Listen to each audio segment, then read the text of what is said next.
Assalamualaikum warahmatullahi wabarakatuh. Salam sejahtera bagi kita semua. Kami dari kelompok 1 sub 1 yang beranggota saya Aditya Dwi Vanadiansah, Okan Firdiansah, Setyo Nugroho, Abdullah Azam, dan Gebi Gracia Pratiwi. Di sini pada kesempatan ini saya akan memaparkan mengenai analisis penerapan core value ASN berakhlak di lingkungan lembaga pemasyarakatan. Materi ini membahas permasalahan yang masih ditemukan dalam pelaksanaan tugas di lapas, akar penyebabnya, serta solusi yang dapat diterapkan melalui implementasi nilai-nilai berakhlak. Core value ASN berakhlak merupakan pedoman perilaku bagi seluruh ASN dalam menjalankan tugas dan pelayanan kepada masyarakat.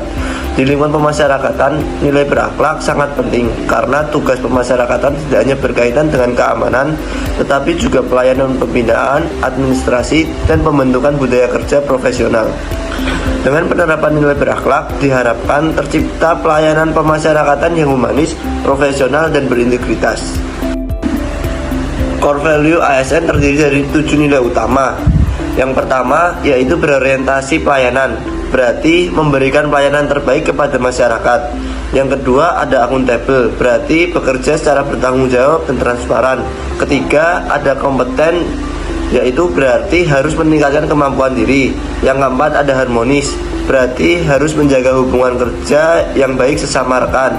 Yang kelima yaitu loyal, berarti mengutamakan kepentingan bangsa dan organisasi. Yang keenam ada adaptif, berarti mampu menghadapi perubahan. Yang ketujuh kolaboratif, berarti mampu bekerja sama demi mencapai tujuan. Dalam pelaksanaan tugas di lapas, masih ditemukan beberapa kendala yang memengaruhi efektivitas kerja organisasi.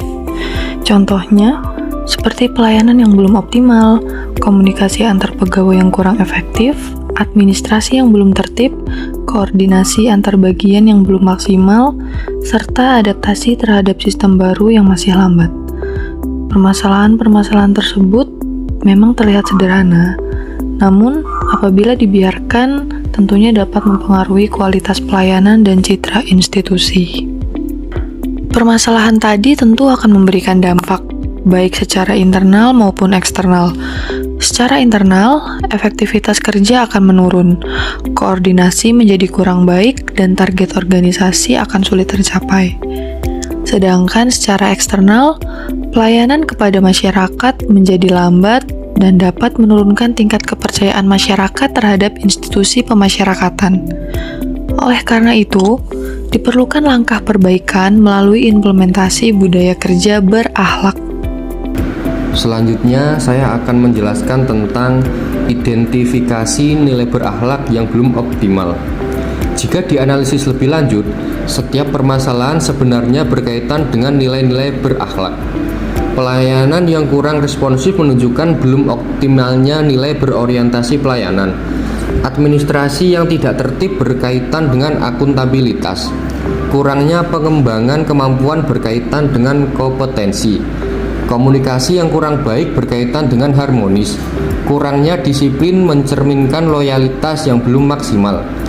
Kesulitan mengikuti perubahan berkaitan dengan adaptif, dan lemahnya berkoordinasi menunjukkan perlunya peningkatan kolaborasi. Selanjutnya, analisis masalah. Berdasarkan analisis akar masalah, terdapat beberapa faktor utama penyebab munculnya permasalahan tersebut. Dari sisi SDM, masih terdapat kurangnya pemahaman budaya kerja berakhlak serta kedisiplinan yang belum konsisten. Dari sisi sistem, SOP belum dijalankan secara optimal dan monitoring belum rutin dilakukan. Dari sisi komunikasi, koordinasi antar bagian masih kurang efektif, sedangkan dari sisi budaya kerja masih terdapat pola kerja individual dan kurangnya evaluasi bersama. Tahapan selanjutnya yaitu solusi penyelesaian masalah. Untuk mengatasi permasalahan tersebut, diperlukan beberapa langkah perbaikan. Pertama, penguatan budaya berakhlak melalui briefing rutin dan keteladanan pimpinan. Kedua, peningkatan kompetensi pegawai melalui pelatihan pelayanan publik dan pengembangan kemampuan administrasi. Ketiga, optimalisasi sistem kerja melalui penerapan SOP dan digitalisasi administrasi. Dan keempat, penguatan komunikasi dan kolaborasi melalui forum koordinasi serta evaluasi rutin antar bagian. Rencana implementasi. Solusi yang telah direncanakan perlu dilaksanakan secara bertahap dan berkelanjutan. Briefing berakhlak dilakukan secara mingguan untuk memperkuat budaya kerja. Evaluasi kinerja dilakukan setiap bulan agar pelaksanaan tugas dapat dimonitor dengan baik. Pelatihan pegawai dilakukan secara berkala untuk meningkatkan kompetensi, sedangkan digitalisasi administrasi dilakukan secara bertahap guna meningkatkan efektivitas dan efisiensi kerja. Dampak positif yang diharapkan. Dengan implementasi nilai berakhlak secara konsisten, diharapkan tercipta perubahan positif di lingkungan lapas. Pelayanan publik menjadi lebih baik dan profesional, pegawai menjadi lebih disiplin dan bertanggung jawab, koordinasi kerja semakin efektif, lingkungan kerja menjadi harmonis, serta meningkatnya citra institusi pemasyarakatan di mata masyarakat. Kesimpulannya, dapat disimpulkan bahwa core value berakhlak bukan hanya tentang slogan, tetapi harus menjadi budaya kerja ASN sehari-hari. Permasalahan organisasi dapat diminimalisir apabila seluruh pegawai mampu menerapkan nilai berakhlak secara konsisten tentunya.